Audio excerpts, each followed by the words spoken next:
নমস্কার বন্ধুরা, ভাগ্যসাথী YouTube channel থেকে আপনাদের সকলকে অনেক অনেক স্বাগত জানাই। আমি অয়ন শাস্ত্রী। আজ আপনাদের জানাবো ধনু রাশি এপ্রিল মাস 2023 সাল কী শুভ ঘটনা ঘটবে। প্রথমেই জানাই যে ধনু রাশির একটা আমি ভিডিও আপলোড করেছিলাম, দুর্ভাগ্যবশত সেখান থেকে 2.2 মিনিট পরে সেই ভিডিওটা যে কোনো কারণবশত ডিলিট হয়ে গেছে। কোনো এক আমার শ্রোতা যিনি শুনেছেন তিনি লিখেছেন যে 2.2 পরে থেকে আর ভিডিওটা দেখা যাচ্ছে না। ওনাকে আমি অসংখ্য ধন্যবাদ জানাই, কারণ আমি আপলোড করার পরে আর দেখিনি, উনি আমাকে স্মরণ করিয়ে দিয়েছেন। এটা আমার কাছে একটা বড় পাওনা, ওনাকে আমি থ্যাঙ্কস জানাই। এই ভিডিওটা আপনারা দেখুন, শুনুন, ভালো লাগবে, কাজে লাগবে। এই এপ্রিল মাস ধনু রাশির জাতক জাতিকাদের ক্ষেত্রে দেখা যাচ্ছে যে আপনাদের পঞ্চম ঘরে মঙ্গলের ঘর, সেই জায়গায় বসে দেখা যাচ্ছে বৃহস্পতির অবস্থান, এবং এই এপ্রিল মাসে সেই জায়গায় সূর্যদেবের অবস্থান। ফলে ধনুরাশির জাতক জাতিকা যারা আছেন তাদের ক্ষেত্রে প্রথমেই বলি, সন্ততিরা তাদের পড়াশোনায় মনোনিবেশ করবে, ভালো পড়াশোনায় মনোনিবেশ হবে, এবং তাদের পরীক্ষা যারা দিয়েছিল তাদের ভালো রেজাল্টের সম্ভাবনা আছে, তারা ভালো রেজাল্ট করবে। একটা বড় পাওনা এই তুলা রাশি, এই ধনুরাশির জাতক জাতিকাদের ক্ষেত্রে। এই ধনুরাশির জাতক জাতিকারা যারা বিদেশে পরীক্ষা দিচ্ছেন, বিদেশ যাত্রা করতে চাইছেন, এই এপ্রিল মাসে যেতে পারেন, খুব ভালো হবে। এই এপ্রিল মাস ধনুরাশির জাতক জাতিকারা যারা পড়াশোনা করছেন, ইঞ্জিনিয়ারিং বিভাগে পাশ করে ইঞ্জিনিয়ারিং বিভাগ বা ডাক্তারি বা বিদেশে যে কোনো ব্যাপারে পরীক্ষার জন্য তৈরি হয়ে যান, আপনারা কিন্তু সাফল্য পাবেন। এই সময় আপনাদের মান সম্মান যশ খ্যাতি সমস্ত কিছু বাড়বে। ছেলে মেয়েদের, ধনুরাশির জাতক জাতিকাদের ছেলে মেয়েদের এই সময়টা শুভ সময়, তাদের জন্য আপনারা গর্ব অনুভব করবেন। বড় বড় পোস্টে তারা চাকরি পেয়ে যাওয়ার সম্ভাবনা আছে।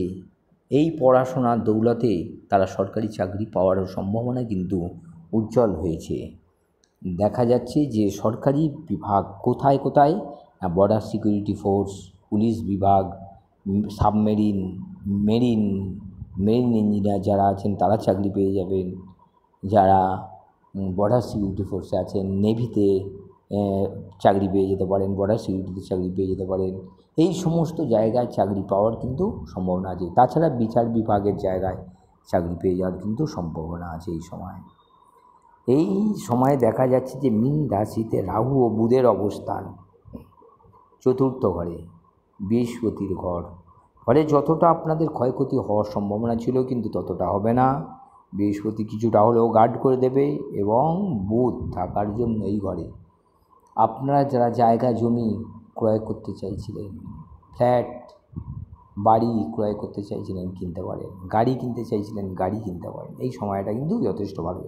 আপনারা হয়তো পয়সা খরচ হবে, ব্যয় হবে, তবে পয়সাটা ইউটিলাইজ হবে। আপনাদের এই সময়টা টাকা পয়সা যেটা খরচ করবেন তার জন্য একটা ভালো জিনিস তৈরি হবে, সেইটা আপনারা করতে পারেন। সেই জায়গা থেকে আপনাদের লস হবে না, লাভে থাকবেন। দ্বিতীয় এবং তৃতীয় ঘরের অধিপতি শনি তৃতীয় ঘরে অবস্থান করছে। ফলে অর্থনৈতিক ক্ষেত্র একটা যোগাযোগ তৈরি হবে।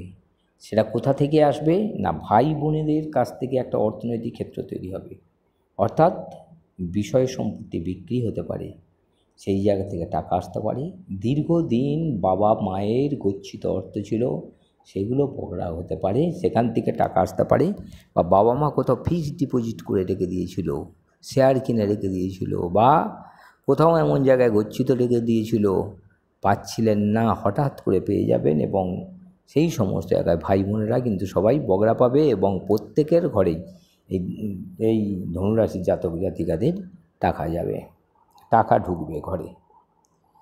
এই সময় অর্থের একটা ফ্লো কিন্তু ধনুরাশির আসবে, যতটাই হোক ধীর গতিতে হলেও একটা আসবে। কারণ ধীর গতিতে হওয়ার কারণ দ্বিতীয় পতি শনি তৃতীয় ঘরে গেছে, ফলে গতিটা ধীর স্থির হবে।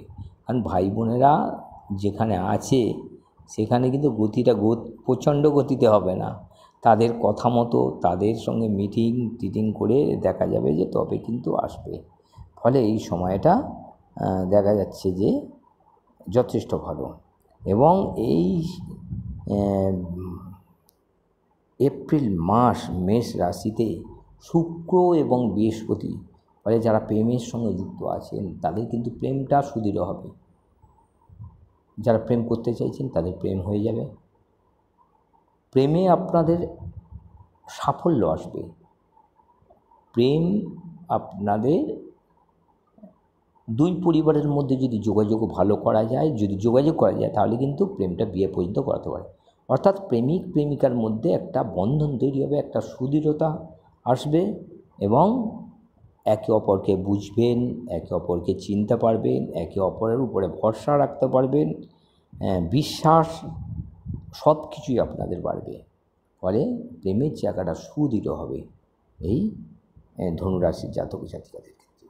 আপনাদের ষষ্ঠপতি পঞ্চম ঘরে, অর্থাৎ যারা মামলা মোকদ্দমার সঙ্গে যুক্ত আছেন সেখানে কিন্তু আপনারা সাফল্য পাবেন, সেখান থেকে বেরিয়ে আসতে পারবেন। যাদের পুলিশ কেস চলছিল সে কেস থেকেও আপনারা কিন্তু বেরিয়ে আসতে পারবেন। আর কি না, এতদিন যারা বন্ধুরা শত্রু হয়েছিল সেই শত্রু ভাবগুলো কেটে গিয়ে আপনাদের মিত্রতা বাড়বে, আপনাদের অনেক মিত্র বেড়ে যাবে এই সময়ে দেখা যাচ্ছে। সপ্তম ঘরের অধিপতি বুধ চতুর্থ ঘরে অবস্থান, ফলে কথাবার্তা একটু সামলে বলবেন। স্বামী স্ত্রীর মধ্যে কিন্তু একটু ঝামেলা ঝঞ্ঝটের সৃষ্টি হতে পারে এই সময়। একটু কথাবার্তার মধ্যে সংযত ভাব রাখবেন। যারা বিবাহিত তাদের ক্ষেত্রে বলছি একটু সংযত হবেন, না হলে কিন্তু অনেক অসুবিধা হতে পারে এই সময়টা। যারা পার্টনারশিপের ব্যবসা করছেন তাদের পার্টনারশিপের ব্যবসা ভালো চলবে। যারা ইম্পোর্ট এক্সপোর্টের ব্যবসা করছেন তাদের ব্যবসাও যথেষ্ট ভালো হবে। অষ্টম ঘরের অধিপতি কর্কট রাশির চন্দ্র ফ্লোটেড, ফলে এই সময় অ্যাক্সিডেন্ট যখন তখন ঘটে যেতে পারে। এই কখনও দেখা যাবে যে ভালো আছেন, হঠাৎ করে অ্যাক্সিডেন্ট ঘটে যাওয়ার সম্ভাবনা আছে। কারণ এই কর্কট রাশির অধিপতি গ্রহ চন্দ্র আপনাদের মনোনিবেশ ঠিক রাখতে পারবে না, মনের উপর একটা চঞ্চলতার সৃষ্টি করবে এবং অন্যমনস্ক হয়ে যাবেন। ফলে একটা অ্যাক্সিডেন্টের সম্ভাবনা আছে, রক্তপাতের সম্ভাবনা আছে। একটু সাবধানে থাকবেন রাস্তাঘাট পারাপার হওয়ার সময় বা গাড়ি চালানোর সময়, একটু দেখে শুনে সতর্ক হয়ে গাড়ি চালাবেন। অষ্টম ঘরের অধিপতি রবি এখন পঞ্চম ঘরে অবস্থান, ফলে এই সময়টা একটু সাবধানে থাকবেন। আমি বারবার বলেছি এই ঘরটা একটু সাবধানে থাকবেন এই সময়, কারণ অ্যাক্সিডেন্ট হয়ে যাওয়ার সম্ভাবনা আছে, স্বামী স্ত্রীর মধ্যে ঝামেলা ঝঞ্ঝটের সম্ভাবনা আছে। এটা আমি বলেছি একটু আগেই আপনাদের। এবং দেখা যাচ্ছে যে রক্তপাতেরও সম্ভাবনা আছে, তার মুখমণ্ডলে আঘাত লাগার সম্ভাবনা আছে, একটু সাবধানে থাকবেন। নবম ঘরের অধিপতি বুধ এখন আপনাদের চতুর্থ ঘরে, ফলে এবং বুধকেই দৃষ্টি দিচ্ছে, ফলে রাহু এবং বুধ দুজনই উভয়ই কন্যা রাশির ঘরে কন্যা রাশির অধিপতি গ্রহ বুধকে দৃষ্টি দিচ্ছে। ফলে এই সময় আপনাদের মনের ইচ্ছা কিছুটা পূর্ণ হয়ে যাবে। যারা বেড়াতে চাইছেন ছোটোখাটো ভ্রমণ হয়ে যাবে। এবং দশম ঘরের অধিপতি শুক্র পঞ্চম ঘরে এবং দশম ঘরকে আপনাদের দৃষ্টি দিচ্ছে মঙ্গল, শুক্র, বৃহস্পতি এবং সূর্য। ফলে এই সময় আপনাদের বলেছি সরকারি চাকরি হয়ে যাওয়ার সম্ভাবনা আছে।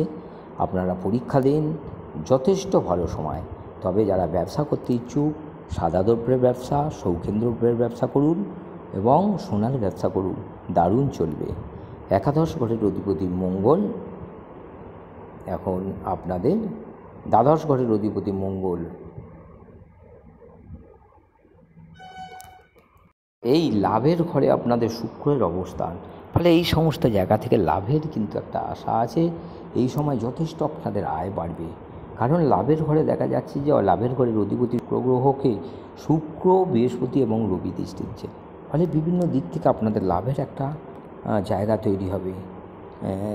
বুদ্ধিমত্তার আপনারা পরিচয় দেবেন এই সময় এবং বুদ্ধিদীপ্তভাবে কাজ করবেন। যেমন দেবগুরু বৃহস্পতির অবস্থান দশম ঘরকে দৃষ্টি দিচ্ছে এবং শুক্রাচার্য দৈত্যগুরু উনিও কিন্তু এই একাদশ ঘরকে দিচ্ছেন, সাপোর্ট দিচ্ছেন এবং এই ঘরে সূর্যদেবের দৃষ্টি, ফলে তিনটে যোগ তৈরি হয়েছে। ফলে লাভের পরিমাণ কিন্তু আপনাদের যথেষ্ট বাড়বে।